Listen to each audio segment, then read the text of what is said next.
बिस्मिल्लाहिर्रहमानिर्रहीम। BS 8 maths analytical chemistry paper 6 के सिलसिले का ये दूसरा लेक्चर है, जिसमें हम matrix assisted laser desorption ionization, जिसको माल्डी से एब्रीवेट करते हैं, एक आयनाइजेशन टेक्निक है जो हम मैस स्पेक्ट्रोमेट्री में हम यूज़ करते हैं। तो सबसे पहले इसका थोड़ा सा इंट्रोडक्शन आपको बताते हैं कि मैट्रिक्स माल्डी जो है, it stands for matrix assisted laser desorption ionization, और ये एक आयनाइजेशन की टेक्निक है। डिफरेंट टाइप के आयनाइजेशन टेक्निक्स जो है मैस स्पेक्ट्रोमेट्री में यूज़ करते हैं। तो ये एक ख़ास किस्म की टेक्निक है which is called soft ionization technique. Soft ionization technique ऐसी टेक्निक्स को हम कहते हैं जिसमें एनालाइट के मॉलिक्यूल की फ्रैगमेंटेशन नहीं होती, और दूसरी तरह की टेक्निक उनको हार्ड आयनाइजेशन टेक्निक्स कहते हैं, जिसमें एनालाइट मॉलिक्यूल जो है उनकी फ्रैगमेंटेशन हो जाती है। तो इनमें फ्रैगमेंटेशन नहीं होती, जिसकी वजह से इसकी बहुत ज़्यादा एप्लीकेशंस हैं। ये 1988 में कैरस और हेलन कैम ने इसको सबसे पहले डिस्कवर किया था, और माल्डी जो है it is widely used for large number of non-volatile thermolabile compounds such as protein, oligonucleotides, synthetic polymers और large inorganic compounds के एनालिसिस के लिए इसको हम वाइडली यूज़ करते हैं। और माल्डी को अगर दूसरी आयनाइजेशन टेक्निक से जब आप कंपेयर करते हैं तो it is very easy, because it is very easy to prepare sample and its analysis is very easy. Next देखिए कि माल्डी का जो प्रोसेस है आयनाइजेशन का, उसको किस तरह से करते हैं। उसको बेसिकली हम 2 स्टेप्स में डिवाइड करते हैं। पहला स्टेप है हाउ टू प्रिपेयर सैम्पल, और दूसरा जो है उसमें लेज़र किस तरह से यूज़ करते हैं। तो सैम्पल प्रेपरेशन के हवाले से हम देखते हैं कि जिस एनालाइट का आप यूज़ कर रहे हैं एनालिसिस के लिए, हमने उसका करना है, तो उसके लिए हमको सूटेबल मैट्रिक्स जो है वो चूज़ करते हैं। मैट्रिक्स क्या होते हैं कि स्मॉल ऑर्गेनिक मॉलिक्यूल्स होते हैं, और इनके स्ट्रक्चर को अगर आप डीपली देखें तो उसमें डबल बॉन्ड्स होते हैं। डबल बॉन्ड्स की वजह से वो आसानी से यूवी रीजन में या IR रीजन में वो एब्जॉर्प्शन शो कर सकते हैं। तो सबसे पहले जो पहला स्टेप किस तरह से करते हैं कि सॉल्वेंट चूज़ करते हैं, जिसमें मैट्रिक्स जो है उसको डिसॉल्व करके पहले हम उसका सॉल्यूशन फॉर्म करते हैं, and then we add analyte in that solution and make homogeneous mixture.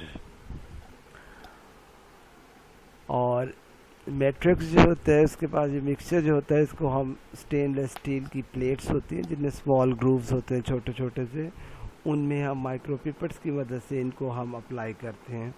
जब अप्लाई करते हैं वो लिक्विड फॉर्म में होते हैं, तो उनको हम कुछ देर रहने देते हैं, जिससे सॉल्वेंट इवेपोरेट हो जाता है, और बाकी आपके पास मैट्रिक्स प्लस एनालाइट का जो एक होमोजेनियस मिक्सचर जो है सॉलिड फॉर्म में उस स्टेनलेस स्टील की प्लेट के ऊपर रह जाता है। तो पहले ड्राई करने के बाद फिर नेक्स्ट स्टेप होता है। ये देखिए, ये एक प्लेट शो की हुई है जो सैम्पल प्रेपरेशन के लिए यूज़ की जाती है। इसमें आप देखिए कि ये वाली जो प्लेट है ये स्टेनलेस स्टील की प्लेट होती है। इसमें बहुत सारे ग्रूव्स होते हैं, ये छोटे छोटे से ग्रूव्स हैं।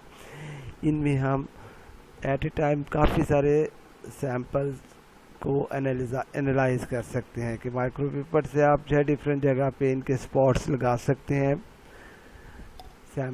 इस सैम्पल में सॉल्वेंट को हम एवेपोरेट कर देते हैं, तो ड्राई फॉर्म में ये वाले जब आती है, जब ड्राई फॉर्म में आती है तो इसको हम आयनाइजेशन चैम्बर में इंसर्ट करते हैं, इस वाली स्टेनलेस स्टील की प्लेट को। दूसरा स्टेप जो होता है इसमें, दूसरी स्टेप से पहले इसमें देखिए जो मैट्रिक्स हम यूज़ करते हैं उसके कुछ कैरेक्टरिस्टिक्स हैं, ये वाले लिखे हुए कि पहले वाला क्या होना चाहिए कि जितने भी मैट्रिक्स जो भी मैट्रिक्स आप यूज़ कर रहे हैं they must have optical absorption optical absorption covering in that laser। जो लेज़र आप यूज़ कर रहे हैं UV रीजन वाली हो या IR वाली लेज़र हो, उसमें वो एब्जॉर्प्शन ज़रूर शो करे।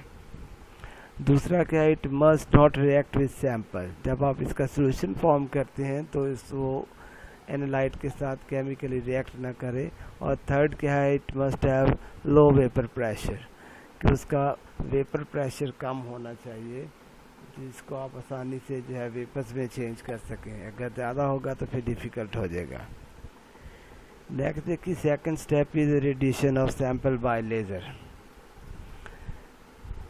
लेज़र सेकंड स्टेप, जब पहले में आपने जो है स्टेनलेस स्टील की जो प्लेट है जिसके ऊपर आपने सैंपल को माइक्रो पिपेट से लगा के ड्राई करके आयनाइजेशन चैम्बर में जब रख देते हैं तो उसके पास सेकंड स्टेप होता है कि उस ड्राइड सैंपल के ऊपर हम लेज़र बीम से रेडिएट करते हैं उसको। लेज़र बीम को जो है just very short period of time आप उसके ऊपर बम्बार्ड करते हैं। इवन नैनो सेकंड में ये वाला टाइम होता है कि जस्ट उसका एक फ्लैश उसके ऊपर आप बम्बार्ड करते हैं और फिर उसके बाद हम लोड करते हैं। कि जब देखिए कि लेज़र बीम उसके ऊपर आप फ्लैश करते हैं तो उसमें जो मैट्रिक्स के मॉलिक्यूल्स हैं दे कैन एब्जॉर्ब लेज़र, और एब्जॉर्ब करने की वजह से क्या होता है कि हीट अप हो जाते हैं। वो वाला हीट अप होने से जो हीट है वो एक्यूमुलेट होती है उस सॉलिड क्रिस्टल्स में, सॉलिड क्रिस्टल जिसमें एनालाइट प्लस मैट्रिक्स होती है। तो इतनी ज़्यादा हीट एक्यूमुलेट होने की वजह से तो वो एकदम से सॉलिड से जो है वो वेपर्स में चेंज होते हैं। जब सॉलिड से वेपर्स में चेंज होते हैं तो वहाँ आयनाइजेशन का प्रोसेस होता है। और आयनाइजेशन के प्रोसेस को अगर आप देखें तो ट्रू आयनाइजेशन प्रोसेस जिस मैकेनिज़्म के ज़रिए जो आयनाइजेशन होती है वो अननोन है। तो उसको अंडरस्टैंड करने के लिए डिफरेंट मॉडल्स हैं। तो उसमें जो सबसे पॉपुलर मॉडल है वो प्रोटॉन एक्सचेंज वाला मॉडल है, कि जिसमें इसके मुताबिक क्या होता है कि जो मैट्रिक्स है उसके मॉलिक्यूल से एक प्रोटॉन जो है वो एनालाइट के मॉलिक्यूल एब्जॉर्ब करते हैं, जिसकी वजह से वो मॉलिक्यूलर आयन फॉर्म करते हैं और वही मॉलिक्यूलर आयन फर्दर एनालिसिस के लिए यूज़ होते हैं।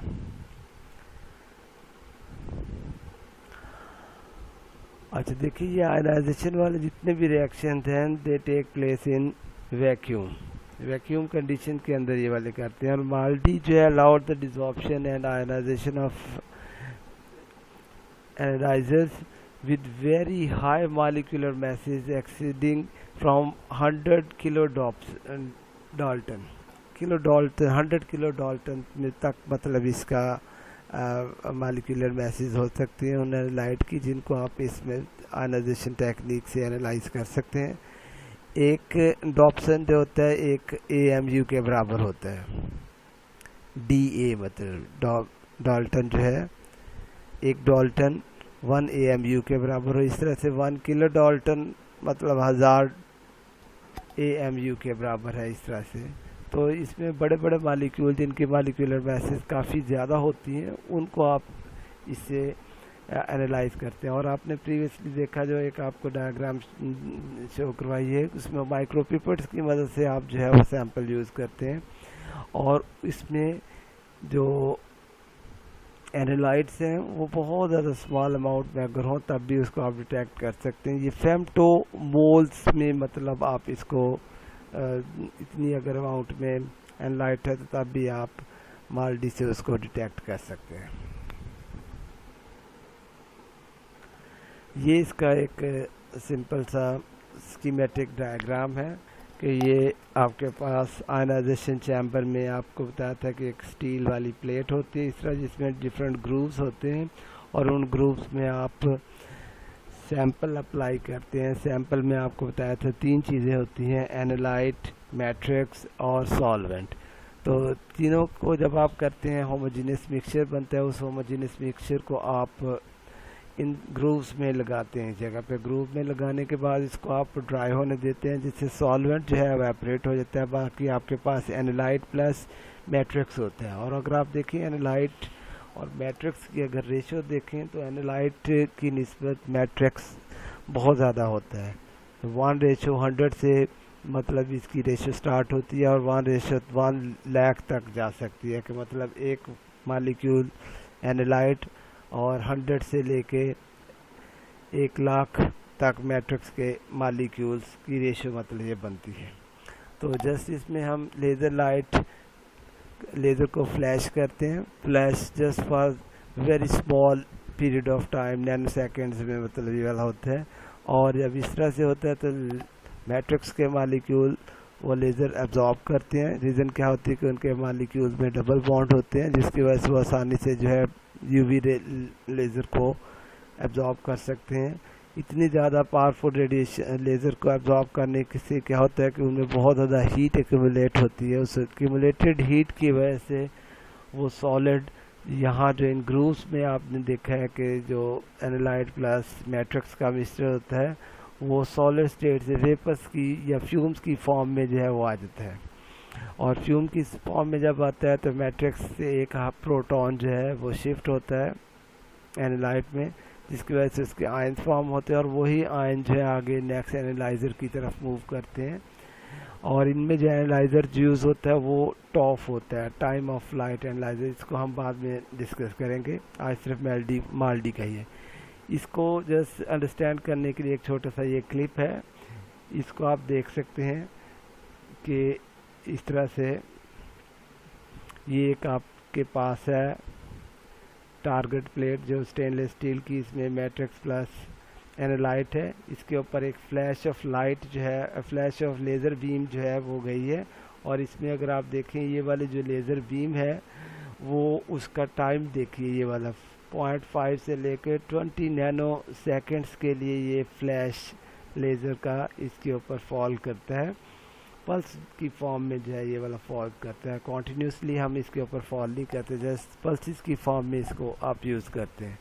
तो फिर जब ये इस तरह से होता है तो जो मैट्रिक्स के मालिक्यूल जो है ये एब्जॉर्ब करते हैं इसको, बीम को, किस वजह से कि इनमें जो है यूवी वाले केस में डबल बॉन्ड वाले मालिक्यूल उनको आसानी से एब्जॉर्ब कर लेते हैं। उनकी एब्जॉर्बन जो है 400 से कम वेवलेंथ पे अक्सर होती है, तो वो एब्जॉर्ब करते हैं, जिसकी वजह से ये सारा जो इसके ऊपर सॉलिड फॉर्म में मैट्रिक्स प्लस एनालाइट का जो होमोजेनियस मिक्सचर इसके ऊपर पेश हुआ था सॉलिड फॉर्म में था, वो एकदम से इस तरह से आप देखिए जैसे एब्जॉर्ब करने के बाद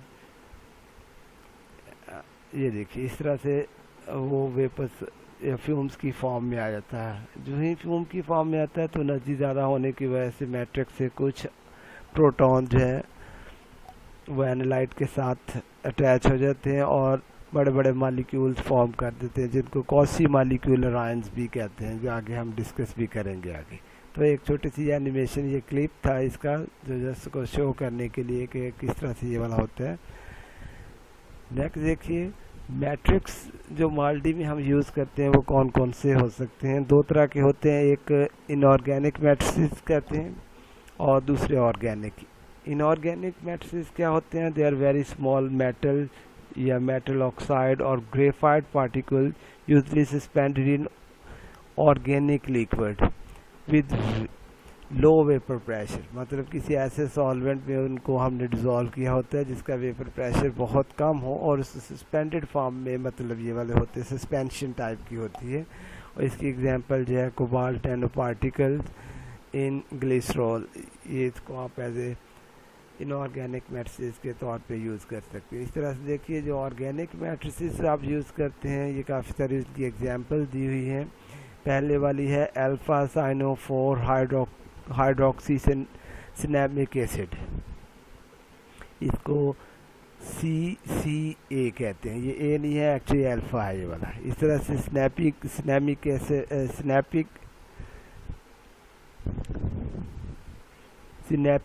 एसिड SA से रिप्रेजेंट करते हैं। इस तरह से 2,5 di hydroxy benzoic acid DHB इसको हम कहते हैं। ये मुख्तलिफ के लिए यूज़ किए जाते हैं। जैसे ये पहले वाला जो आप CCA जिसको हम कहते हैं, ये पेप्टाइड एंड स्मॉल मॉलिक्यूल्स के लिए मैट्रिक्स के तौर पे यूज़ होता है। दूसरे वाला ऐसे वाला प्रोटीन के लिए इस तरह से DHB di hydroxy benzoic acid जो है ओलिगोसैकराइड्स के लिए यूज़ होता है। इस तरह से ये दूसरे दो भी आप देख सकते हैं, ये डिफरेंट। इन सब में एक चीज़ जो आपने कॉमन देखी है कि they all have double bonds. Double bonds होने की वजह से they show absorption in UV region. आप देखा था कि अगर डबल बॉन्ड प्रेजेंट हो तो वो 400 मतलब अल्ट्रा वायलेट रीजन में उनकी एब्जॉर्प्शन होती है। लेकिन अगर आप उसमें देखें कि कॉन्जुगेशन आ जाए तो कॉन्जुगेशन की वजह से उनका लैम्डा मैक्स की वैल्यू जो है वो बढ़ना शुरू हो जाती है, तो वो यूवी से विजिबल रीजन में भी ये एब्जॉर्प्शन शो कर सकते हैं। तो इस तरह से आप देख सकते हैं कि ये most frequently use organic matrices है। नेक्स्ट देखें, what are the laser used in MALDI. Different type को अगर आप लेज़र को देखें तो laser is light amplification of stimulated emission of radiation का एब्रीवेशन है। दो तरह की लेज़र हम बेसिकली यूज़ करते हैं, एक यूवी लेज़र दूसरे आईआर लेज़र। यूवी लेज़र की मतलब वेवलेंथ को अगर आप देखें वो यूवी रीजन में होगी, इस तरह से आईआर वालों की आईआर रीजन में होती है। इन दोनों में अगर आप देखें तो UV laser they are more useful as compare to IR laser. UV laser में आप देखिए कि नाइट्रोजन लेज़र यूज़ ज़्यादा होती है, 337 नैनोमीटर इसकी वेवलेंथ होती है। जैसे अभी आपने जो एक छोटा सा क्लिप देखा था उसमें भी हमने नाइट्रोजन लेज़र यूज़ की थी। इसके अलावा आप ये दूसरा neodymium doped yttrium aluminium granite, मतलब इसका एक दूसरी वाली ये लेज़र है, इसकी यूज़ करते हैं। इसकी अगर आप वेवलेंथ देखें तो ये उससे डिफरेंट होती है पहले वाले से। और इस तरह से आईआर लेज़र्स अगर आप देखें तो they are mainly used when greater penetration of IR radiation is important. मतलब अगर ज़्यादा पेनिट्रेटिंग पावर वाली रेडिएशंस आपने यूज़ करनी हो तो फिर हम आईआर रेडिएशंस लेज़र्स यूज़ करते हैं। आईआर रेडिएशंस या की एनर्जी अगर कंपेयर करें यूवी से कम होती है, तो इसलिए उनकी पेनिट्रेशन को बढ़ाने के लिए आईआर लेज़र्स हम यूज़ करते हैं। तो ये कुछ इसकी एप्लीकेशंस हैं माल्डी की, कैसे हम जो है फाइंड आउट कर सकते हैं। Structure of biomolecules, protein research में ये यूज़ होती है। इस तरह से cancer research on malignant tumour, malignant वो वाला पार्ट जो कैंसर वाला पार्ट होता है, टिश्यूज़ होते हैं उनको मैलिग्नेंट कहते हैं। इसमें मैलिग्नेंट ट्यूमर जो है उसको एनालिसिस के यूज़ करते हैं। इस तरह से food search for product safety, इस तरह से टॉक्सिकोलॉजी में और बैक्टीरियोलॉजी में, ड्रग रिसर्च में आप माल्डी को सक्सेसिवली जो है यूज़ कर सकते हैं। तो यहाँ तक जो है ये माल्टी था। नेक्स्ट लेक्चर में हम दूसरी आयनाइजेशन टेक्निक्स देखेंगे जो माल्डी में यूज़ होती हैं। तो उस वक्त तक के लिए अल्लाह हाफिज़।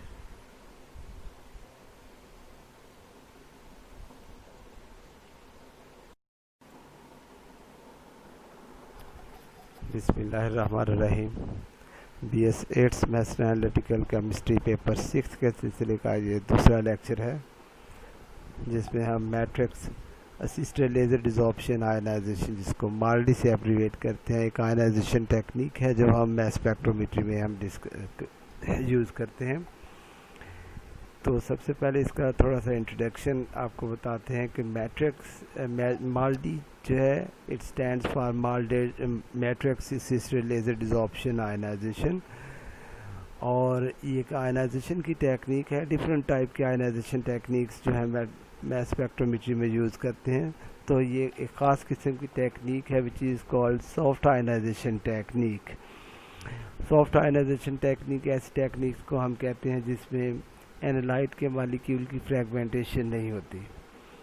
और दूसरी तरह की टेक्निक उनको हार्ड आयनाइजेशन टेक्निक्स कहते हैं, जिसमें एनालाइट मॉलिक्यूल जो है उनकी फ्रेगमेंटेशन हो जाती है।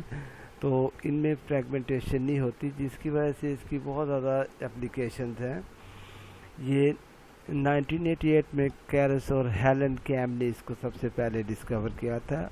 और माल्डी जो है it is widely used for large number of non-volatile thermolabile compounds such as protein, oligonucleotides, synthetic polymers और large inorganic compounds के एनालिसिस के लिए इसको हम वाइडली यूज़ करते हैं। और माल्डी को अगर दूसरी आयनाइजेशन टेक्निक से जब आप कंपेयर करते हैं तो it is very easy, because it is very easy to prepare sample and its analysis is very easy.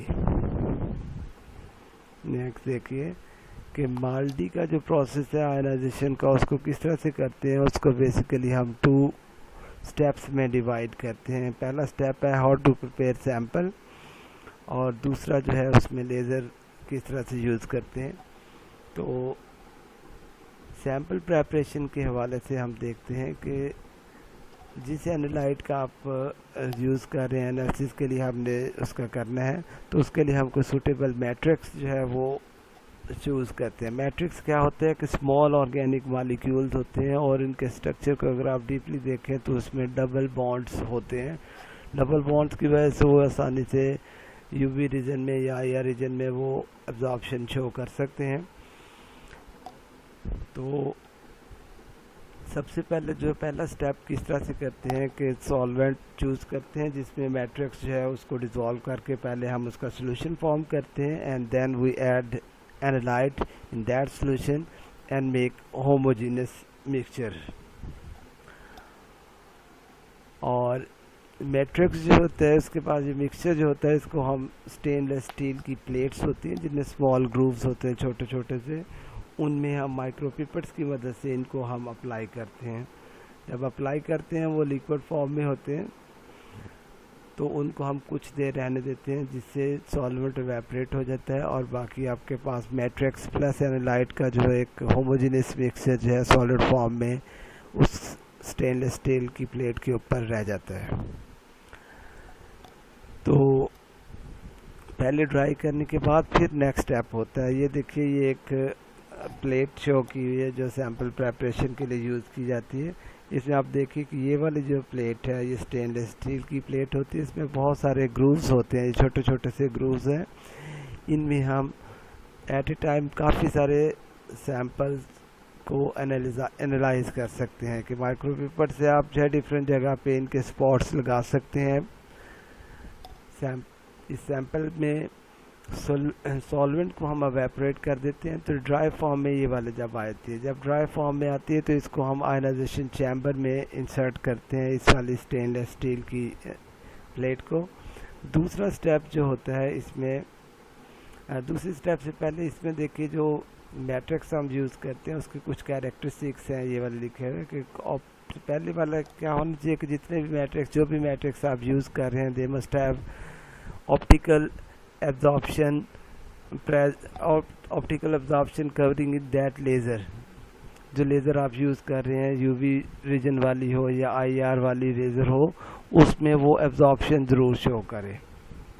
दूसरा क्या है, it must not react with sample. जब आप इसका सोल्यूशन फॉर्म करते हैं तो इसको एनालाइट के साथ केमिकली रिएक्ट ना करे। और थर्ड क्या है, it must have low vapour pressure, कि उसका वेपर प्रेशर कम होना चाहिए जिसको आप आसानी से जो है वेपर्स में चेंज कर सकें। अगर ज़्यादा होगा तो फिर डिफ़िकल्ट हो जाएगा। नेक्स्ट देखिए, second step is radiation of sample by laser. Laser second step, जब पहले में आपने जो है स्टेनलेस स्टील की जो प्लेट है जिसके ऊपर आपने सैंपल को माइक्रो पिपेट से लगा के ड्राई करके आयनाइजेशन चैम्बर में जब रख देते हैं, तो उसके पास सेकंड स्टेप होता है कि उस ड्राइड सैंपल के ऊपर हम लेज़र बीम से रेडिएट करते हैं उसको। लेज़र बीम को जो है just very short period of time आप उसके ऊपर बम्बार्ड करते हैं। इवन नैनो सेकंड में ये वाला टाइम होता है कि जस्ट उसका एक फ्लैश उसके ऊपर आप बम्बार्ड करते हैं, और फिर उसके बाद हम नोट करते हैं कि जब देखिए कि लेज़र बीम उसके ऊपर आप फ्लैश करते हैं तो उसमें जो मैट्रिक्स के मॉलिक्यूल्स हैं दे कैन एब्जॉर्ब लेज़र, और एब्जॉर्ब करने की वजह से क्या होता है कि हीट अप हो जाते हैं। वो वाला हीट अप होने से जो हीट है वो एक्यूमुलेट होती है उस सॉलिड क्रिस्टल्स में, सॉलिड क्रिस्टल जिसमें एनालाइट प्लस मैट्रिक्स होती है, तो इतनी ज़्यादा हीट एक्यूमुलेट होने की वजह से तो वो एकदम से सॉलिड से जो है वो वेपर्स में चेंज होते हैं। जब सॉलिड से वेपर्स में चेंज होते हैं तो वहाँ आयनाइजेशन का प्रोसेस होता है, और आयनाइजेशन के प्रोसेस को अगर आप देखें तो ट्रू आयनाइजेशन प्रोसेस जिस मैकेनिज्म के ज़रिए जो आयनाइजेशन होती है वो अननोन है। तो उसको अंडरस्टैंड करने के लिए डिफरेंट मॉडल्स हैं। तो उसमें जो सबसे पॉपुलर मॉडल है वो प्रोटॉन एक्सचेंज वाला मॉडल है, कि जिसमें इसके मुताबिक क्या होता है कि जो मैट्रिक्स है उसके मालिक्यूल से एक प्रोटॉन जो है वो एनलाइट के मालिक्यूल एब्जॉर्ब करते हैं, जिसकी वजह से वो मालिक्यूलर आयन फॉर्म करते हैं, और वही मालिक्यूलर आयन फर्दर एनालिसिस के लिए यूज़ होते हैं।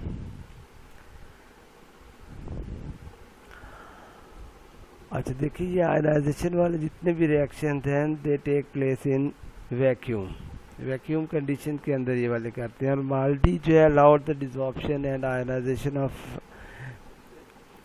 Analysers with very high molecular masses exceeding from 100 Dalton 100 kilo Dalton में तक मतलब इसका मॉलिक्यूलर मैसेज हो सकती हैं उन लाइट की, जिनको आप इसमें आयनाइजेशन टेक्निक से एनालाइज कर सकते हैं। एक डॉप्सन जो होता है एक AMU के बराबर होता है, DA मतलब डाल्टन जो है एक डाल्टन 1 AMU के बराबर हो। इस तरह से 1 किलो डाल्टन मतलब 1000 AMU के बराबर है इस तरह से। तो इसमें बड़े बड़े मालिक्यूल जिनकी मालिक्यूलर मैसेज काफ़ी ज़्यादा होती हैं उनको आप इससे एनालाइज करते हैं। और आपने प्रीवियसली देखा जो एक आपको डायग्राम शो करवाई है, उसमें माइक्रोपिपेट्स की मदद से आप जो है वो सैंपल यूज़ करते हैं, और इसमें जो एनालाइट्स हैं वो बहुत ज़्यादा स्मॉल अमाउंट में अगर हो तब भी उसको आप डिटेक्ट कर सकते हैं। ये फेम्टो मोल्स में मतलब आप इसको इतनी अगर अमाउंट में एनालाइट है तो तब भी आप माल्डी से उसको डिटेक्ट कर सकते हैं। ये इसका एक सिंपल सा स्कीमेटिक डायग्राम है कि ये आपके पास आयनाइजेशन चैम्बर में आपको बताया था कि एक स्टील वाली प्लेट होती है इस तरह, जिसमें डिफरेंट ग्रूव्स होते हैं, और उन ग्रूव्स में आप सैंपल अप्लाई करते हैं। सैंपल में आपको बताया था 3 चीज़ें होती हैं, एनालाइट, मैट्रिक्स और सॉल्वेंट। तो तीनों को जब आप करते हैं होमोजेनियस मिक्सचर बनता है। उस होमोजेनियस मिक्सचर को आप इन ग्रूव्स में लगाते हैं, जगह पे ग्रूव में लगाने के बाद इसको आप ड्राई होने देते हैं, जिससे सॉल्वेंट जो है एवेपोरेट हो जाता है। बाकी आपके पास एनालाइट प्लस मैट्रिक्स होता है। और अगर आप देखें एनालाइट और मैट्रिक्स की अगर रेशो देखें तो एनालाइट की निस्बत मैट्रिक्स बहुत ज़्यादा होता है। 1:100 से मतलब इसकी रेशो स्टार्ट होती है और 1:1 लाख तक जा सकती है, कि मतलब एक मालिक्यूल एनालाइट और 100 से लेके 1 लाख तक मैट्रिक्स के मालिक्यूल्स की रेशो मतलब ये बनती है।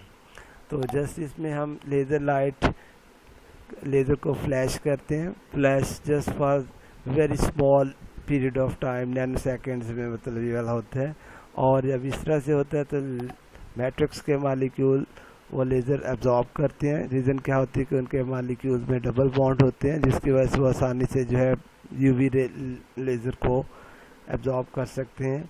इतनी ज़्यादा पावरफुल रेडिएशन लेज़र को एब्जॉर्ब करने से क्या होता है कि उनमें बहुत ज़्यादा हीट एक्यूमुलेट होती है। उस एक्यूमुलेटेड हीट की वजह से वो सॉलिड यहाँ जो इन ग्रूव्स में आपने देखा है कि जो एनालाइट प्लस मैट्रिक्स का मिक्सचर होता है वो सॉलिड स्टेट से वेपर्स की या फ्यूम्स की फॉर्म में जो है वो आ जाता है। और फ्यूम की फॉर्म में जब आता है तो मैट्रिक्स से एक प्रोटॉन जो है वो शिफ्ट होता है एनालाइट में, जिसकी वजह से उसके आयन फॉर्म होते हैं, और वही आयन जो है आगे नेक्स्ट एनालाइज़र की तरफ मूव करते हैं। और इनमें जो एनालाइज़र यूज़ होता है वो टॉफ होता है, टाइम ऑफ फ्लाइट एनालाइज़र। इसको हम बाद में डिस्कस करेंगे, आज सिर्फ माल्डी का ही है। इसको जस्ट अंडरस्टैंड करने के लिए एक छोटा सा ये क्लिप है, इसको आप देख सकते हैं कि इस तरह से ये एक आपके पास है टारगेट प्लेट जो स्टेनलेस स्टील की, इसमें मैट्रिक्स प्लस एनालाइट है, इसके ऊपर एक फ्लैश ऑफ लाइट जो है, फ्लैश ऑफ लेज़र बीम जो है वो गई है। और इसमें अगर आप देखें ये वाले जो लेज़र बीम है वो उसका टाइम देखिए, ये वाला 0.5 से लेकर 20 नैनो सेकेंड्स के लिए ये फ्लैश लेज़र का इसके ऊपर फॉल करता है, पल्स की फॉर्म में जो है ये वाला फॉल करता है। कॉन्टीन्यूसली हम इसके ऊपर फॉल नहीं करते, जस्ट पल्सिस की फॉर्म में इसको आप यूज़ करते हैं।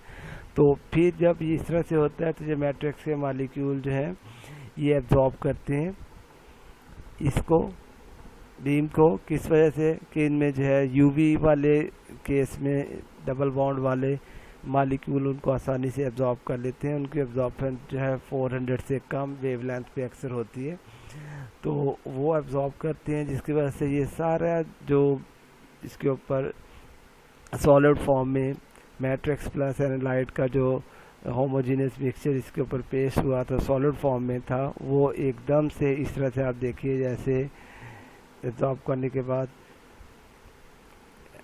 ये देखिए इस तरह से वो वेपर्स या फ्यूम्स की फॉर्म में आ जाता है। जो ही फ्यूम की फॉर्म में आता है तो एनर्जी ज़्यादा होने की वजह से मैट्रिक्स से कुछ प्रोटॉन जो है वो एनालाइट के साथ अटैच हो जाते हैं और बड़े बड़े मॉलिक्यूल्स फॉर्म कर देते हैं, जिनको कॉसी मॉलिक्यूलर आयंस भी कहते हैं, जो आगे हम डिस्कस भी करेंगे आगे।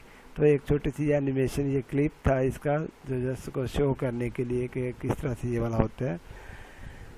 नेक्स्ट देखिए, मैट्रिक्स जो माल्डी में हम यूज़ करते हैं वो कौन कौन से हो सकते हैं। दो तरह के होते हैं, एक इनऑर्गेनिक मैट्रिक्स कहते हैं और दूसरे ऑर्गेनिक। इनऑर्गेनिक मैट्रिक्स क्या होते हैं? They are very small metal या मेटल ऑक्साइड और graphite particle usually suspended in organic liquid with low vapour pressure, मतलब किसी ऐसे सॉल्वेंट में उनको हमने डिज़ोल्व किया होता है जिसका वेपर प्रेशर बहुत कम हो और उस सस्पेंडेड फॉर्म में, मतलब ये वाले होते हैं सस्पेंशन टाइप की होती है। और इसकी एग्जांपल जो है cobalt nano particles in glycerol, ये इसको आप एज ए इनऑर्गेनिक मैट्रिसेस के तौर पे यूज़ कर सकते हैं। इस तरह से देखिए जो ऑर्गेनिक मैट्रिसेस आप यूज़ करते हैं, ये काफ़ी सारी इसकी एग्जांपल दी हुई हैं।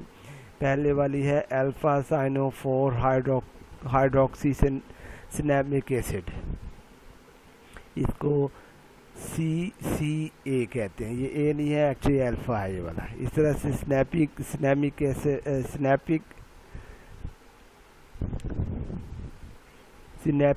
एसिड SA से रिप्रेजेंट करते हैं। इस तरह से 2,5 di hydroxy benzoic acid DHB इसको हम कहते हैं। ये मुख्तलिफ के लिए यूज़ किए जाते हैं। जैसे ये पहले वाला जो आप CCA जिसको हम कहते हैं, ये पेप्टाइड एंड स्मॉल मॉलिक्यूल्स के लिए मैट्रिक्स के तौर पे यूज़ होता है।